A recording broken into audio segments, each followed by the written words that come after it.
The candle went out just as Elira's voice reached for the dress hidden under her bed, and in that sudden darkness she heard her stepmother's voice coming up the stairs like a blade being dragged across stone.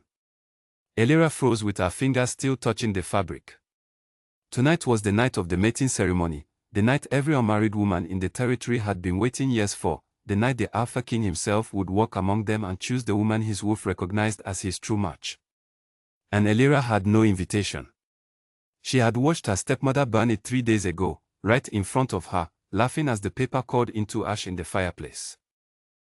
"You didn't think I would let you go, did you?" Cassandra had said, her voice sweet the way poison is sweet. "Look at your face, Elira. Look at that scar. The king chooses beauty. He chooses grace. What would he possibly want with a girl the fire ruined?" Elira had said nothing. She never said anything. Saying something only made the punishment worse. Now, standing in the dark of her small room at the top of the house, she pulled the old dress out anyway. It had belonged to her mother, soft blue silk gone slightly grey with age, and beneath it, folded with care, was a veil, thick and embroidered, the kind old brides used to wear when they wanted to hide their faces until the very last moment of a binding ceremony. Elira did not know why her mother had kept it. But tonight, she was grateful for it. She dressed quickly, her hands trembling, not from fear of the dark, but from the fear of being caught. Down the hall, she could hear Cassandra fussing over her 2 daughters, Priya and Wanda, adjusting their gowns, praising their glowing skin, telling them that tonight the king would surely see how perfect they were. Elira slipped down the back stairs, the ones the servants used, the ones that led out through the kitchen and into the cold night air. The estate was alive with lanterns and carriages, everyone rushing toward the great hall where the ceremony would take place. She kept to the shadows, the veil already pulled over her face, her heart pounding so loudly she was certain someone would hear it. She was not supposed to be here. She knew that. But something inside her, some small stubborn flame that Cassandra had never quite managed to put out, refused to stay locked away in that house for one more night. The great hall of the Blackthorn Park rose before her like a mountain of stone and light, its high windows glowing gold, its doors thrown open to let in every eligible woman of the territory. Guards stood at the entrance checking names against a long scroll, but Elira did not go through the front. She had grown up sneaking through kitchens and back corridors her whole life, learning every crack in every wall of every place she had ever been unwelcome. Tonight was no different. She found her way in through a servant's passage, emerging into the back of the hall where the lesser attendants and the household staff stood watching the ceremony unfold. No one questioned her. In the veil, wrapped in her mother's old dress, she looked like any other woman who had come to watch, to hope, to dream. At the front of the hall, on a raised platform carved from dark wood and lit by torches that never seemed to flicker, sat the Alpha King. Damian Thorne was not what the stories described. The stories spoke of a fierce warrior, hardened by years of leading his pack through war and famine, a man whose voice alone could silence a room. All of that was true. But what the stories did not capture was the weariness in his eyes, the way he sat on that throne like a man carrying a weight no one else could see. He had been searching for his true mate for 3 years. Every ceremony ended the same way. Woman after woman would approach him, would kneel, would hope, and his wolf would feel nothing. No pull. No recognition. Nothing but silence where there should have been a bond. Tonight, the line of women stretched the length of the hall. Elira watched from the back as one by one they approached the throne. A woman with golden curls. A woman with a voice like music. A woman whose family had brought enough gold to build a second castle. Each one bowed before the king, and each time, his expression remained unchanged, distant, patient, and tired. Near the front of the line, Elira spotted Priya and Wanda, dressed in gowns that shimmered like captured starlight, their hair braided with pearls. Cassandra stood just behind them, practically glowing with pride, whispering instructions to her daughters even as they walked forward. Priya went first.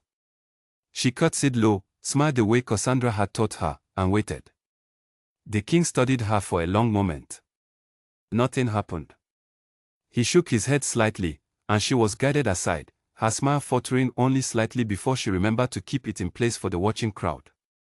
Wanda went next, and the result was the same. Cassandra's jaw tightened, but she said nothing, simply guided her daughters toward the side of the hall to wait and watch, already planning her next move, already whispering that surely the king simply had not seen them properly in this light. The line moved on.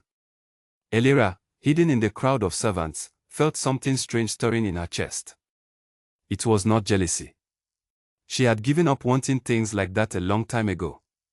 It was something closer to sadness, watching all these women hope so hard for something that clearly was not coming easily to any of them.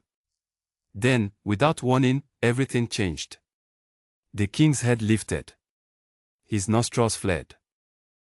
His entire body went rigid, the way a wolf's does the moment before it catches a scent on the wind. The hall fell into a hush as everyone noticed the shift in him, as everyone turned to see what had caught the Alpha King's attention so suddenly. He stood from his throne. Guards straightened. Whispers rippled through the crowd. The women still waiting in line exchanged confused glances, wondering which of them had finally caught his interest. But Damien Thorne was not looking at the line.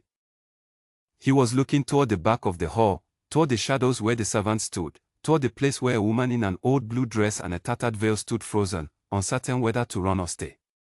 Who let her in? Cassandra hissed, spotting the direction of the king's gaze and immediately recognizing the shape hidden beneath that veil. Her voice rose, sharp and panicked. Guards, remove her. She was not invited. She has no place here. But the king had already begun walking, cutting straight through the crowd, past the line of waiting women, past the confused guards, past everyone, moving toward the back of the hall with a purpose that made the entire room go silent. Elira's heart hammered against her ribs. She wanted to disappear into the stone floor. She wanted to turn and run back through the servants' passage and pretend none of this had happened. But her feet would not move, and the king was getting closer, and every eye in the hall was now turned toward her, waiting, wondering, whispering. "Your Majesty," Cassandra called out, hurrying after him, her voice climbing higher with every step. "Please, forgive the intrusion. This girl is nobody. She is my late husband's daughter. She was told not to attend. She has no invitation." Damien did not slow down. He did not even turn his head. He walked straight past Cassandra as though she were nothing more than noise in the wind, his eyes fixed entirely on the veiled woman standing frozen at the back of the hall. He stopped in front of her. The entire great hall held its breath. Elira could feel the heat radiating from him, could hear the low, rough sound of his breathing, could see, even through the thin fabric of her veil, the intensity in his gaze. She had never stood this close to anyone so powerful in her entire life. She wanted to bow, to apologize, to explain herself, but her voice had abandoned her completely. "Take off the veil," Damien said, his voice quiet, but carrying easily through the silent hall. Cassandra's voice rang out again, desperate now. "Your Majesty, I must insist, this is a mistake. She is not fit to stand before you, her face is." "I did not ask for your opinion," Damien said, still not looking at her, still not looking away from Elira. "I asked her to remove the veil." Elira's hands trembled as she reached up. She hesitated only a moment, thinking of every cruel word Cassandra had ever said about her scar, about her face, about how unworthy she was of being seen. But something in the king's eyes told her that whatever happened next, there was no going back now. Slowly, she lifted the veil. The fabric fell away from her face, and for one long, terrible moment, Elira could not bring herself to look up. She stared instead at the polished stone floor, at the king's boots, at anything that was not the hundredth of ice she could feel pressing against her skin. Somewhere behind her, she had a sharp intake of breath from Cassandra, and further back, a ripple of murmur spreading through the crowd like wind through dry grass. Then a hand touched her chin, gentle, careful, as though she were something that might break. Damien tilted her face upward, and Elira had no choice but to meet his eyes. What she saw there was not disgust. It was not pity, either, which she might have expected and dreaded even more. It was something she did not have a name for, something raw and stunned, as though the king himself had just been struck by lightning and was still trying to understand how he was standing upright. "There you are," he said, so quietly that only she could hear it. Elira did not understand. Her scar ran from her temple down to the edge of her jaw, pale and puckered, a permanent reminder of the night a fire had swept through the east wing of the house when she was 7 years old. Cassandra had always called it the mark of a cursed girl. The other children in the territory had called it worse. She had spent years learning to keep her head down, to let her hair fall forward, to avoid mirrors and unnecessary attention. And yet the Alpha King was looking at her as though she were the only person in the entire hall. "Your Majesty," Cassandra said again, pushing forward, her composure cracking at the edges. "I can explain everything. This girl has always been difficult, unstable. She likely followed us here without permission. She is known throughout the estate for her strange behavior. Surely you do not mean to." "Enough," Damien said. The word was not loud, but it carried a weight that silenced the entire hall instantly. Even Cassandra, who a moment ago had seemed ready to talk over the king himself, snapped her mouth shut, her face draining of color. Damien straightened, though his hand did not leave Elira's chin, and when he spoke again, his voice was pitched to carry to every corner of the great hall. "My wolf has spent 3 years in silence," he said. 3 years of ceremonies just like this one, 3 years of meeting women whose families believed gold or beauty or lineage could summon a bond that either exists or does not. I had begun to believe I would spend my life waiting for something that was never going to come. He paused, and Elira felt the entire hall lean in to listen, breathless. "The moment this woman walked through that door," he continued, "I felt something I have never felt before in my life. My wolf recognized her before my mind even understood what was happening. There is no mistake here. There is no confusion. This is the bond every one of you came here hoping to witness tonight, and it has chosen her." A wave of sound rushed through the hall, gasps and whispers colliding into a single roar of disbelief. Somewhere in the crowd, a woman fainted and had to be caught by the people around her. Somewhere else, a father began arguing loudly with a guard, insisting there had been some terrible error. Cassandra looked as though the ground had opened beneath her feet. "This cannot be," she whispered, more to herself than to anyone else. "It cannot be her. It was never supposed to be her." Elira barely heard any of it. Her ears were ringing, her thoughts scattering in every direction at once.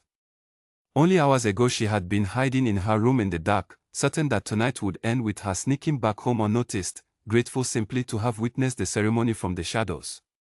Now the most powerful man in the territory was kneeling before her, right there in front of everyone, his hand still steady against her face. "I do not know your name," Damien said softly, for her ears alone this time. "Elira," she managed to say, her voice barely above a whisper. "Elira Voss." "Elira," he repeated, as though testing the shape of it, as though it already belonged to him in some way he could not fully explain. "I am sorry that you were made to believe you did not deserve to be here tonight. Whoever told you that was gravely mistaken." Behind them, Cassandra's voice rose again, sharp and desperate. "Your Majesty, please, you do not know this girl. She is troubled, she keeps to herself, she has never been suited for public life. There are things about her you do not understand, things that would concern you greatly if you." "I understand everything I need to understand," Damien said, finally turning to face her, and the look in his eyes had shifted now, cold and unreadable in a way that made even Cassandra take a step back. "I understand that a woman was forbidden from attending a ceremony meant for every eligible woman in this territory. I understand that she was made to hide herself, to sneak through servants' passages, to fear being seen. And I intend to understand exactly why that happened, in full detail, very soon." Cassandra opened her mouth to respond, then closed it again, apparently deciding that silence was the safer option for the moment. Damien turned back to Elira, and the warmth returned to his expression as quickly as it had vanished. "Will you allow me to introduce you properly?" he asked, "to the pack that will soon call you their queen." Elira's stomach dropped. Queen.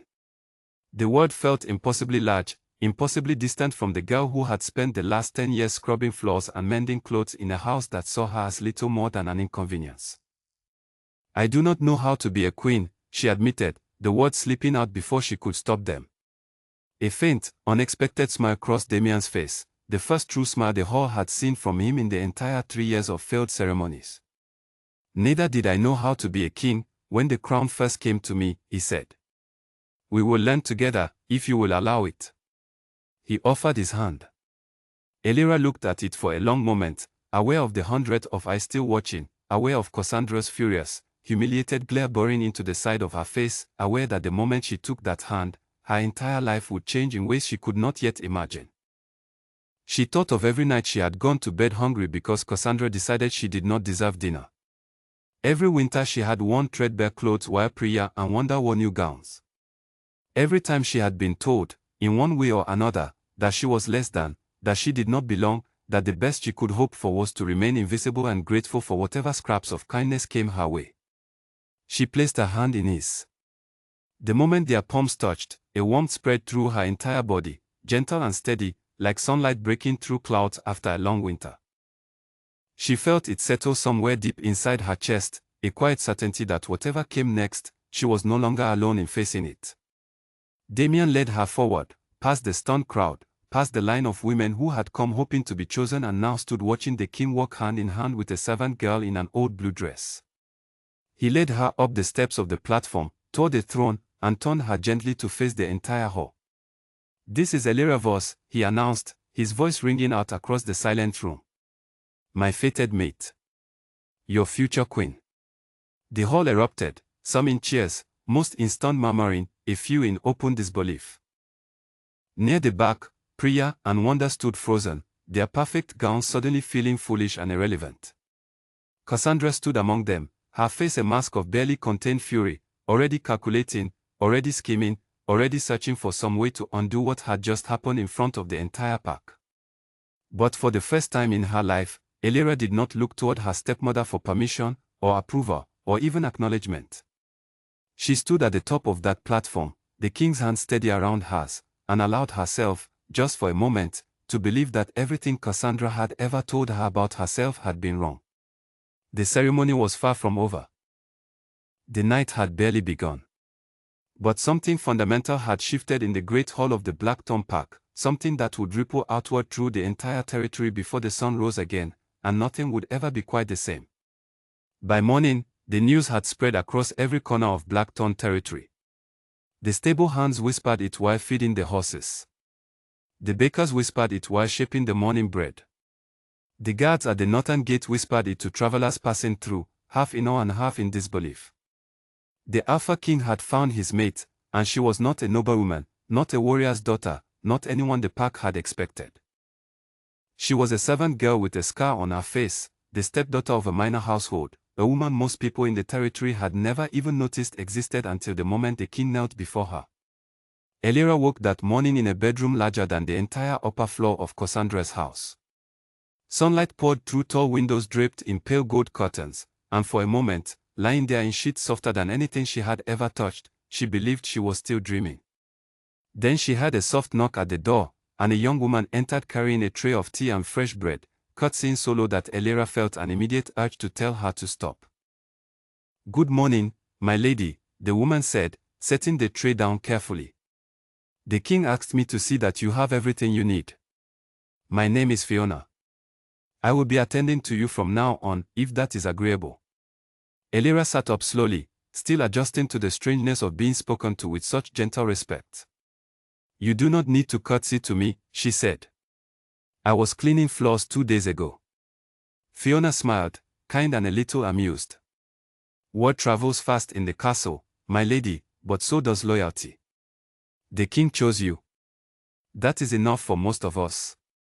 Most of us, Elira thought, turning the phrase over in her mind.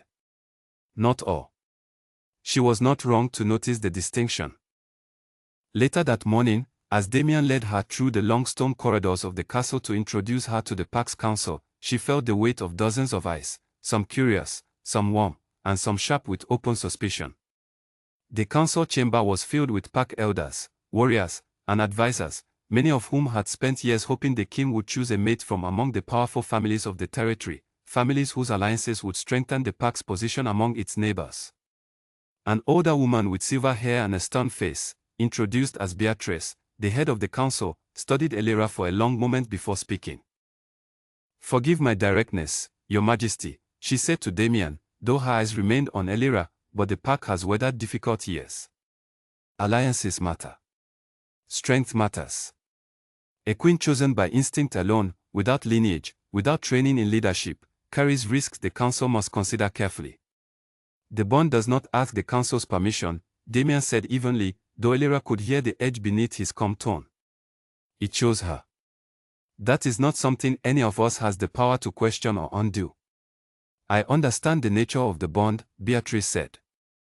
I am simply saying that a queen must be more than a mate. She must be capable of standing beside you in matters of war, diplomacy, and law. I do not yet know if this young woman possesses that capability. Elira felt her face grow warm, not from embarrassment this time, but from something closer to quiet determination. She had spent her entire life being underestimated, dismissed, told she was not enough. She was not about to let a council chamber be any different. I do not yet know either, Elira said, surprising herself with the steadiness of her own voice. I have never been trained to lead anyone. I have spent most of my life being told I was not worth training for anything at all.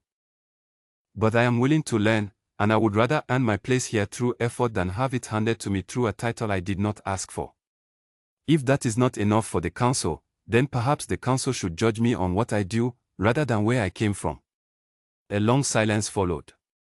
Beatrice studied her with new interest, something shifting behind her sharp eyes. Finally, the older woman gave a small, approving nod. That, she said, is a better answer than most of the noble daughters I have interviewed over the years would have given. Damien's hand found Elira's beneath the table, a quiet gesture of pride that steadied her more than she expected. The meeting continued for another hour, discussing matters Elira barely understood yet, trade routes with the neighboring Redcliffe Park, tension along the eastern border, a dispute among hunting territories that had left two families feuding for nearly a decade. She said little more, listening carefully, absorbing everything, aware that she had a great deal to learn and very little time to learn it in. It was after the meeting, walking back through the castle gardens with Damien at her side, that the first real threat arrived, though neither of them recognized it as one at a time. A messenger intercepted them near the fountain, breathless from running, holding a sealed letter marked with a wax stamp Elira did not recognize. Damien took it, broke the seal, and read in silence, his jaw tightening with every line. What is it? Elira asked, watching the color drain slightly from his face. A formal complaint, Damien said slowly, filed by your stepmother, with the regional court. Elira's stomach turned cold. A complaint about what? She claims you snuck into the ceremony under false pretenses, that you deceived the pack and manipulated the bond through some kind of trickery, and that your presence at the ceremony was, in her words, an act of fraud against the crown. For a moment, Elira could not speak. The audacity of it stole the air from her lungs. She had spent 10 years enduring Cassandra's cruelty in silence, and now, faced with the one thing she could not control or take away from her, Cassandra was trying to twist the truth into a crime. That is absurd, Elira finally managed. The bond is not something anyone can manufacture. You said so yourself in front of the entire hall. I know, Damien said, his voice low and controlled, though Elira could feel the tension radiating from him. This is not truly about the bond. This is about control. Your stepmother lost something she believed she had a claim over, and she intends to fight to reclaim whatever power she can. What happens now? The regional court will require a formal hearing, Damien said. It is procedure, even for a king. I will not have anyone say later that I used my position to silence a legitimate concern, even a false one. We will face this openly, in front of witnesses, and we will let the truth speak for itself. Elira felt a flicker of fear at the thought of standing before a court, facing Cassandra's carefully constructed lies in front of strangers who did not yet know her. But beneath the fear was something else, something that had been growing quietly inside her since the moment she lifted her veil in front of the entire pack. She was tired of being small. She was tired of shrinking to avoid conflict. If Cassandra wanted a fight, Elira would not hide from it. Then let us prepare, she said. The days that followed passed in a blur of preparation. Damien arranged for Elira to meet with an advisor named Colin, a sharp, patient man who had served the crown for over a decade and had guided the king through more than one delicate political matter. Colin walked her through the process of a regional hearing, explained how such cases were argued, what evidence would be needed, and what Cassandra's likely strategy would be. She will paint you as an outsider who does not understand pack customs, Colin explained one afternoon, as they sat in the castle library surrounded by old law scrolls. She would suggest that your scar, your background, your lack of formal standing, all point to someone unfit to hold the position you now hold. She would try to make the court doubt whether the bond is even real. Can she do that? Elira asked. Can she argue against something that clearly happened in front of hundreds of witnesses? People believe what serves them, Colin said simply. Fear can twist even the clearest truth into something questionable, if enough doubt is planted skillfully. Your stepmother is skillful. We must be more skillful still. Elira spent long nights studying Pack law, learning the history of the Blackthorn territory, memorizing the names of council members and the disputes they had overseen in years past.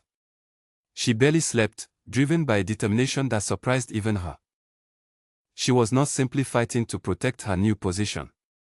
She was fighting for the first time in her life to protect her own name, her own truth, against a woman who had spent a decade trying to convince her she did not deserve either. Damien watched her progress with quiet pride, though Elira noticed he grew more distant and troubled as the hearing date approached, disappearing for long stretches into meetings with his advisors, his expression tightening whenever Cassandra's name was mentioned. She did not yet understand why, until one evening, only 2 days before the hearing, when he finally told her the truth he had been carrying. They sat together in his private study, a fire crackling in the hearth, the castle quiet around them. Damien held a folder of papers in his hands, his expression heavier than she had ever seen it. There is something I need to tell you, he said slowly. Something my investigators uncovered while preparing our defense. Elira felt a chill settle over her, sensing immediately that whatever came next would change everything. Tell me, she said. Damien hesitated, his eyes searching hers as though weighing how much pain the truth might cause before he was even willing to speak it. The fire, he said finally. The one that scarred your face, when you were 7 years old. My investigators found records, testimonies from 2 former servants of your household who were dismissed shortly after the incident and never spoke of it publicly out of fear. Elira's breath caught in her throat. What did they say? They say the fire did not start by accident, Damien said quietly. They say it was set deliberately, in the room where you were sleeping, on the same night your mother had confronted Cassandra about missing funds from your late father's estate. They say Cassandra was the last person seen near that wing of the house before the fire began. The room seemed to tilt around Elira. For years, she had believed the fire was simply terrible luck, an accident of fate that had marked her for a lifetime of scars and whispered cruelty. The thought that Cassandra herself might have been responsible, that the woman who had spent a decade calling her ugly and unworthy had also been the one who scarred her in the first place, was almost too much to hold inside her chest. Are you certain? She whispered. Not certain enough to present it as fact without further proof, Damien said carefully. But certain enough that I believe it, and certain enough that I intend to find the truth before this hearing takes place, no matter what it costs. Elira sat in silence for a long moment, staring into the fire, feeling something shift and harden inside her, something that had been soft and uncertain before, now sharpening into resolve. Then let us find it, she said. All of it. I am done being afraid of that woman. Damien reached across the space between them and took her hand, his grip firm and steady. You will never have to face her alone again, he said. Not in that court, and not anywhere else, for as long as I live. Outside, the wind picked up against the castle windows, carrying with it the first cold breath of the season, and somewhere across the territory, in a house that had once been Elira's prison, Cassandra sat by her own fire, unaware that the truth she had buried for over a decade was about to be dug up in front of the entire pack. The morning of the hearing arrived cold and clear, the sky a pale, unforgiving blue over the regional courthouse where the pack's most respected judges gathered to hear disputes too delicate or too significant for ordinary settlement. Word of the case had spread far beyond Blackthorn territory, and by the time Elira arrived with Damien at her side, a crowd had gathered outside the courthouse steps, some curious, some hostile, all eager to witness whether the servant girl who had captured the king's bond would be exposed as a fraud or vindicated as his rightful queen. Cassandra arrived shortly after, dressed in deep burgundy, her posture rigid with practiced confidence, prayer and wonder trailing behind her like carefully arranged ornaments meant to reinforce the image of a respectable, wronged family. She did not look at Elira as she passed, though Elira caught the faint, satisfied curl at the corner of her stepmother's mouth, the look of a woman who believed she still held every advantage. Inside the courthouse, the chamber was arranged with the judges seated at the front, 3 elders whose combined years of service to the park stretched back decades, with Beatrice from the council seated among them as an advisor on matters concerning the crown. Damien and Elira sat on one side of the chamber, Colin beside them with a stack of carefully organized papers. Cassandra sat on the other side, flanked by a hired advocate, a thin, sharp-eyed man named Garrett who had built his reputation on winning cases others considered unwinnable. The head judge, an elderly woman named Judge Merrow, called the proceedings to order with a single strike of a wooden gavel against the bench. "We are here," Judge Merrow began, "to address a formal complaint filed by Cassandra Voss against Elira Voss, alleging fraudulent conduct during the recent mating ceremony of the Blackthorn Park. Given the significance of this matter to the Crown itself, we will proceed with full testimony from both parties. Advocate Garrett, you may begin." Garrett rose smoothly, adjusting his collar with the confidence of a man who had rehearsed his opening many times. "Esteemed judges," he began, "this case is simple at its core. Elira Voss was explicitly forbidden from attending the mating ceremony by her legal guardian, my client Cassandra Voss, due to concerns regarding her conduct and suitability for public appearance. Despite this clear instruction, Elira Voss deliberately disguised herself and entered the ceremony without invitation, deceiving both the guards at the entrance and the king himself as to her identity and status. We do not dispute that a bond was formed. We dispute the legitimacy of the circumstances under which it occurred, and we ask the court to consider whether a bond formed through deception can be considered valid under park law." Murmurs rippled through the gathered crowd. Elira felt her pulse quicken, but she kept her expression steady, exactly as Colin had coached her. Judge Merrow turned to Colin. Response. Colin rose calmly. "Esteemed judges, the argument presented assumes that the bond itself can be manipulated through deception, disguise, or circumstance. This is simply not how the bond functions, and I believe several members of this very council witnessed its formation firsthand. I would like to call Beatrice, head of the Park Council, to testify as to what she observed that night." Beatrice rose from her seat among the judges, her expression composed but firm. "I was present at the ceremony," she said. "I witnessed the king's reaction the moment Elira Voss entered the hall, well before her veil was lifted, well before anyone in that room, including the king himself, knew her identity. The bond responded to her presence before any deception could have possibly occurred.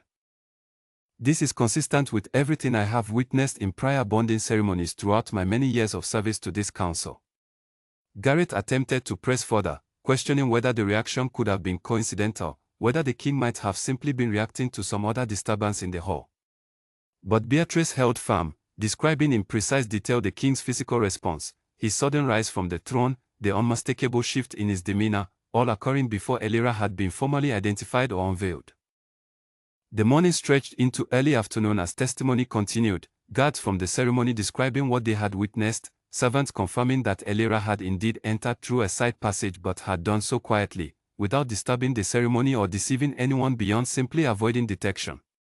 Then Colin rose again, and his tone shifted, growing more careful, more deliberate. "Esteemed judges, I would like to move now to a separate but related matter, one that speaks directly to the character and conduct of the complainant in this case."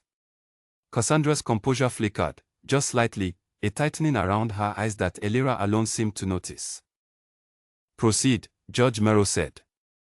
10 years ago," Colin continued, "a fire broke out in the eastern wing of the Voss household, resulting in permanent injury to Elira Voss, then a child of 7 years old. This fire was long believed to be accidental. However, recent investigation has uncovered testimony suggesting otherwise." The chamber grew very quiet. Cassandra's hands, folded tightly in her lap, had gone white at the knuckles. Colin called forward 2 witnesses, former servants of the Voss household who had left their positions shortly after the fire and had remained silent for a decade out of fear. The first, a woman named Odette, testified in a trembling voice that she had seen Cassandra enter the eastern wing late that night carrying a lantern, shortly before the fire broke out, and had seen her leave again only minutes before the flames were discovered. The second witness, a man named Percival who had served as a groundskeeper, testified that he had overheard a heated argument between Cassandra and Elira's mother earlier that same evening, concerning missing funds from the late Master Voss's estate, funds that Cassandra had been managing on behalf of her stepdaughter until Elira came of age. She said she would make sure the girl never had a claim to anything, Percival testified quietly. I did not understand what she meant at the time. I understood it very clearly once the fire broke out that same night. The chamber erupted into murmurs, and Judge Merrow struck her gavel twice to restore order. Cassandra rose to her feet, her voice sharp with outrage. These are servants with grudges against me, dismissed for poor conduct, inventing stories to please the crown and win favor. I demand this testimony be dismissed as unreliable. The court will weigh the reliability of all testimony presented, Judge Merrow said evenly. You will have opportunity to challenge it. But you will not shout over these proceedings. Cassandra sat back down, her face pale now beneath her careful composure, the confidence she had carried into the courthouse that morning visibly cracking at the edges. The hearing continued through the afternoon. Financial records were presented showing discrepancies in the management of Elira's late father's estate, discrepancies that aligned precisely with the timeline of the fire and its aftermath. A pattern began to emerge, clear and damning, painting a picture not of a servant girl who had deceived her way into a royal bond, but of a woman who had spent over a decade systematically stripping a child of her inheritance, her safety, and eventually her sense of self-worth, all while publicly presenting herself as a grieving widow raising her late husband's daughter out of duty and kindness. By the time the sun began to set outside the courthouse windows, Judge Merrow called for a brief recess before final deliberation. Elira sat quietly beside Damien, her hands trembling slightly in her lap, overwhelmed by the weight of everything that had been revealed in a single afternoon. You did not have to relive all of that, Damien said softly, taking her hand. I am sorry it had to happen this way, in front of so many people. I am not sorry, Elira said, surprising herself with the steadiness in her own voice. I spent 10 years wondering what I had done to deserve the way she treated me. I wondered if there was something wrong with me, something that made me unworthy of kindness. Today I finally understand there was never anything wrong with me at all. There was only ever something wrong with her. When the court reconvened, Judge Merrow's expression was grave and resolute. Having heard all testimony and reviewed all evidence presented, she said, this court finds no basis to the claim that the bond formed between Alpha King Damien Thorne and Elira Voss was the result of fraud or deception. The complaint filed by Cassandra Voss is dismissed in full. A wave of relief washed through Elira's chest, but Judge Merrow was not finished. Furthermore, the judge continued, her voice hardening, in light of the testimony and evidence presented regarding the fire that injured Elira Voss as a child, and the subsequent mismanagement of her late father's estate, this court orders a formal investigation into Cassandra Voss for potential charges of endangerment and fraud. Until that investigation concludes, Cassandra Voss is hereby barred from holding any guardianship, financial authority, or official standing within Blackthorn territory. The chamber erupted into noise, some gasping, some murmuring in shock, a few even applauding quietly. Cassandra sat frozen in her seat, her face drained of all color, her carefully maintained composure finally, completely shattered in front of the entire gathered crowd. Priya and Wanda stared at their mother, uncertain, their own future suddenly as uncertain as the ground beneath their feet. Elira did not look away this time.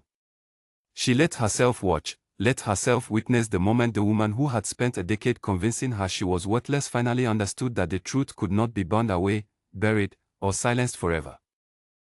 Outside the courthouse, as the crowd slowly dispersed into the cooling evening air, Damien turned to Elira, his expression softer than she had seen it in days.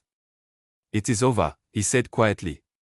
No, Elira said, watching Cassandra being led away by court officials, her voice steady with something that felt, for the first time in her life, like genuine peace.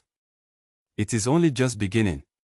The weeks that followed the hearing brought a kind of quiet Elira had never known before, not the fearful, careful quiet of hiding from Cassandra's temper, but a settled, steady quiet that came from finally having nothing left to hide. The investigation into Cassandra's conduct moved forward under the court's authority, and though Elira chose not to follow every detail of it closely, she learned enough to understand that the woman who had once controlled every corner of her life would never hold power over anyone again. Priya and Wanda, stripped of their mother's protection and the estate's dwindling resources, left the territory quietly within the month, choosing to start again somewhere far from the whispers that now followed their family name. Elira did not celebrate their downfall. She found, somewhat to her own surprise, that she felt no great satisfaction in watching them lose everything, only a quiet relief that the chapter of her life defined by their cruelty had finally, truly closed. Her days at the castle filled quickly with new purpose. Beatrice, who had once studied her with such open skepticism, became an unlikely mentor, spending long afternoons teaching Elira the histories of the territory, the delicate balance of alliances between packs, the responsibilities that came with wearing a crown. Elira absorbed it all with the same hunger she had once reserved for stolen moments of rest in Cassandra's house, grateful now to be learning not out of fear, but out of genuine desire to understand the people she would one day help lead. She spent time as well among the pack's ordinary members, the servants, the farmers, the healers, the guards, listening to their concerns, learning their names, remembering small details about their lives that most nobility never bothered to notice. Word spread quickly that the new queen had not forgotten what it felt like to be overlooked, and slowly, carefully, trust began to build between Elira and the people she would soon rule beside Damien.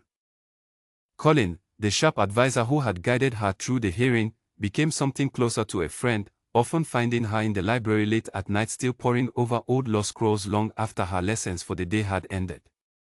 "You do not need to memorize every scroll in this library within a month," he told her one evening, amused, setting down a fresh pot of tea beside her. "I have spent my whole life being told I was not enough," Elira said, not looking up from the page in front of her. "I intend to make certain no one ever has reason to say it again." "No one who has met you these past weeks would ever say such a thing," Colin replied gently. "Though I understand why the habit of proving yourself is hard to set down." Damien, for his part, watched her transformation with quiet, steady pride, though he was careful never to rush her, never to place expectations on her faster than she was ready to carry them. Their bond deepened not through grand gestures, but through small, ordinary moments, quiet dinners where he asked about her day, evening walks through the castle gardens where she taught him, in turn, small things about herself she had never shared with anyone, the songs her mother used to hum while braiding her hair, the quiet comfort she had once found in tending the estate's neglected garden simply because no one else wanted the task. It was in that same garden, 3 months after the hearing, that Damien asked her to formally accept the bonding ceremony that would make her queen not only in name, but in full standing before the entire pack. "You do not have to decide tonight," he said, kneeling beside the small patch of flowers she had been quietly restoring since her arrival at the castle. "I know everything has moved quickly. I know you have had little time to simply exist as yourself before all of this was placed upon you." Elira knelt beside him, brushing soil from her hands, considering his words carefully. "I have spent my entire life being told what I was allowed to want," she said finally. "For the first time, I find myself wanting something simply because it is true, not because anyone told me I should." "And what is it you want?" Damien asked softly. "I want this," Elira said. "Not the crown. Not the title. You, standing beside me, choosing me again and again, the way you chose me that first night, before you even knew my name." Damien smiled, the same rare, unguarded smile she had first seen in the great hall the night everything changed. "Then let us give the pack a ceremony worth remembering," he said. "One where you walk in without hiding, without fear, and are seen exactly as you are." The bonding ceremony took place on a clear evening beneath a sky full of stars, the great hall transformed with soft lantern light and garlands of the same flowers Elira had spent months nursing back to life in the castle gardens. This time, there was no veil hiding her face as she walked down the aisle, no fear of being seen, no whispered cruelty waiting to greet her. She wore a gown the color of deep amber, her scarf visible and unhidden, her head held high as she walked toward the man who had chosen her not despite everything she had endured, but without ever once seeing it as something that diminished her. Beatrice stood among the witnesses now with open respect rather than skepticism. Colin stood nearby, beaming with quiet pride. Fiona, who had become something of a friend over the months, wiped tears from her eyes as Elira passed. Even members of the pack Elira had only recently come to know stood among the crowd, drawn by genuine affection for the queen who had taken the time to learn their names and listen to their struggles. As Elira reached the platform, Damien took both her hands in his eyes steady and warm. 3 years I searched for a bond one believed might never come," he said, his voice carrying clearly through the hushed hall. "I searched among the powerful, the beautiful, the well-connected, believing that surely someone among them would be the one my wolf recognized as home. I never imagined that home would walk quietly through a servant's passage, hidden beneath an old veil, carrying more strength and grace than anyone I had ever met in a grand gown. Elira felt tears gathering in her eyes, though for the first time in her life, they were not tears born of pain. I do not offer you a crown because you need saving, Damien continued. You have proven, again and again, that you need no one to save you. I offer it because I cannot imagine facing whatever comes next, for either of us, without you standing beside me. Then I accept, Elira said, her voice steady and clear, not as the girl who was once told she was too broken to be seen, but as the woman who chooses, freely and without fear, to be seen exactly as she is. The hall erupted into applause and cheering as Damien sealed the bond with a gentle, reverent gesture before the entire gathered pack, the formal mark of their union now complete in the eyes of both Wolf and Law. Lanterns swayed gently overhead, their light catching the tears in Elira's eyes, tears of joy this time, tears that belonged entirely to her. Later that night, standing together on a balcony overlooking the sprawling territory that would soon be hers to help guide and protect, Elira thought back to the frightened girl who had hidden behind an old veil, certain that the only way to be safe in the world was to remain unseen. She thought of every cruel word Cassandra had spoken, every quiet cruelty she had endured in silence, believing herself unworthy of anything better. None of it had been true. It had never been true. What are you thinking about? Damien asked, wrapping an arm gently around her shoulders as they looked out over the moonlit hills. I am thinking, Elira said softly, that sometimes the people who tell us we are unworthy of love are only ever revealing the smallness of their own hearts, not the truth of ours. Damien pressed a gentle kiss to the top of her head. Then I am grateful, every single day, that your heart was never small enough to believe them. Below them, the territory stretched out in quiet, peaceful darkness, farms and villages settling into the calm of night, entirely unaware that their new queen had once been a girl forbidden from even attending the ceremony that would change her life forever. But Elira knew. She would always know. And she carried that knowledge now not as a wound, but as proof of exactly how far she had come, and exactly how much further she was ready to go. The story of the girl once called Too Ugly for a King would be told for generations across Blackthorn territory, not as a tale of tragedy, but as a reminder that the truest bonds are never blind to scars, only blind to the lies the world tries to tell about what those scars are supposed to mean.